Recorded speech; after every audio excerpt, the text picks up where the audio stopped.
My name is Sarah Yack, and the title of my piece is called The Conversion of Life. Had I ignored my true calling in this life, I would have become a nun. There's nothing inferior about such a vocation.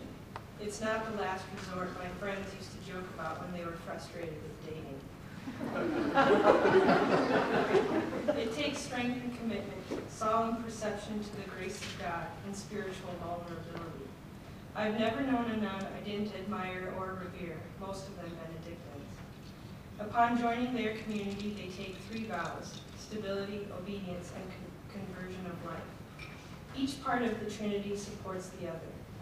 The Conversatio invites monastics on a journey of daily questioning, constant attention to the ways in which God calls us to move beyond our inherent sinfulness and to seek God through all interactions with people and in life. I am a lesbian who grew up Catholic. The first is nature, the latter nurture. Had I remained fully Catholic, I would have been a nun. But because I could not be both gay and Catholic, I embarked on my own journey of being called to a vocation to pay unwavering attention to the daily challenges in honoring God. Technically speaking, I'm the youngest of 8 kids, though my twin brother Nate arrived only 13 brief minutes before me. My parents both have degrees in social work and worked hard to pay for our Catholic education, preschool through college. My twin brother and I were well-liked, over-involved kids. I was a good Catholic, went to Mass twice a week, sang in the choir, volunteered for everything, and was involved in youth group. I never quite transformed out of the tomboy phase like my mother hoped I would. I think she believed, like many mothers do, that monarchy was to be nature's medicinal bloodletting, certain to cure me of riding my bike past dusk and challenging the boys to play one more game of baseball. But I couldn't magically fall in love with the various ways to style my hair or beg her to let me wear all those pretty dresses. I couldn't will myself to fall in love with the boys either, though I spent many years thinking I could if I tried harder.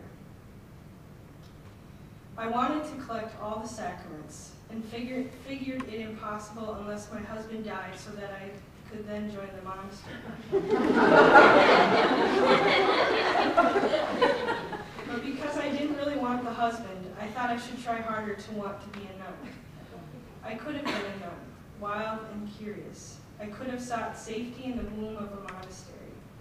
It seemed so wonderful to me to live in community with other women where personal strength was galvanized by a commitment to God. Nate was always more vocal about wanting to be a priest.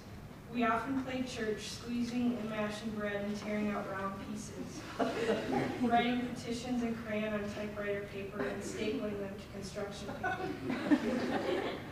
My brother was always the priest. No amount of pleading on my part changed that. He was more stubborn than Rome on that requirement.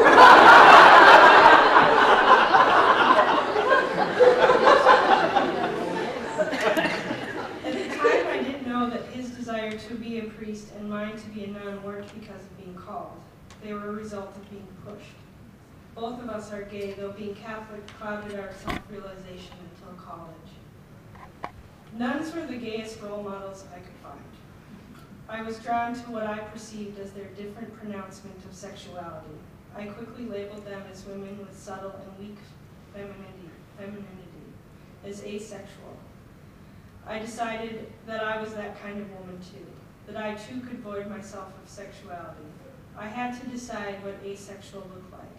Perhaps it was short hair, clothes that fit or were a little big, clothes that a woman can move in, that accentuate the shape of a woman's body as either in motion or poised for what's next.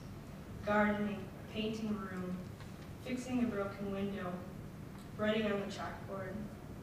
A woman who moves into each moment without hesitation, without wondering if there's a man watching.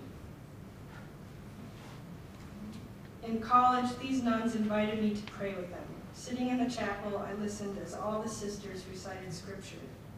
The he, man, and his, excluding them. I got to know more of the nuns. I saw my many mentors praying. A sister I followed across the property line of a military base at a protest, who forged on with nary a complaint in the cold rain when I was arrested. There was a sister who taught me Shakespeare and pointed out every syllable of sexism, and another who taught me how to harvest my voice as a writer and as a person. The nuns I knew stood strong in their convictions, in their love of God and of living in community. Instead of the nuns of my college years, these days my mentors are lesbians. I see myself in them only slightly more than when I recognized myself in the nuns. I sometimes get confused when talking with them. I look twice to try to remember if it's lesbians or nuns I'm addressing. There is something pastoral about older lesbians, so much so my mind stutters and wants to add sister before calling their name. Perhaps the similarities are my own invention. There is a need in me to locate where the gay people were throughout my life and why they made the decisions they did. At the last Palm Sunday Mass I attended, Jesus really did ride into town and save my life. That was 5 years ago. The bulletin held a job opening for a caregiver at an AIDS home. I was wasting my life filing in the dead room at a law firm in downtown Minneapolis. I called, had an interview, and started at the homes a few weeks later. At 23, with a degree in English literature and no real career ideas, I became a caregiver in adult foster care for people living with HIV and AIDS. I had spent the year avoiding vocation, falling in and out of love for the first time, and trying to rise from the chaos and bewilderment of coming out and of college. I made one decision that I could accept. I picked myself up, dusted myself off, and decided that the next thing I wanted to learn in my life was how to love unconditionally. I came to this conclusion after coming to terms with how Catholic I couldn't be if I was a gay woman and refused to be clergy. I had no plan for accomplishing this goal. I had only gotten so far as to declare it. Weeks later, while bringing the laundry to the basement of the home that I had been working at, I saw a banner on the wall with the name and definition of the home. It read, Agape Home, Greek for unconditional love. I felt foolish for not having put the two together before that.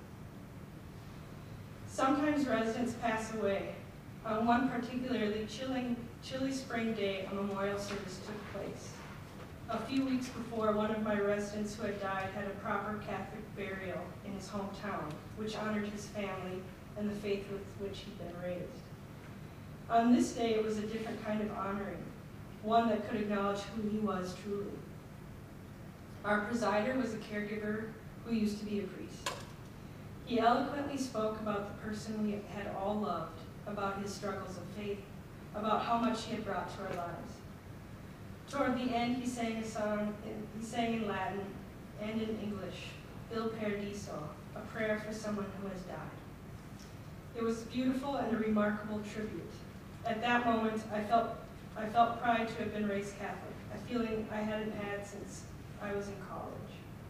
I felt like I was exactly where I needed to be, and part of me felt like I could finally honor my inherent self, the one whom God made in my faith.